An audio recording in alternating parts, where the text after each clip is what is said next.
गुरुवार असल्यामुळे मी गेलो आज स्वामींच्या मठात पाराच्या आळीमध्ये. गुरुवार असल्यामुळे भाविकांची गर्दी येजाव चालू होती.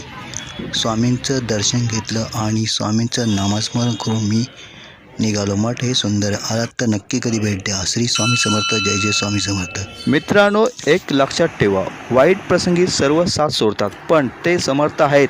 आयुष्यभर सावलीसारखे सोबत असतात. भिवू नकोस, मी तुझ्या पाठीशी आहे. श्री स्वामी समर्थ. जय जय स्वामी समर्थ. गुरुदेव दत्त.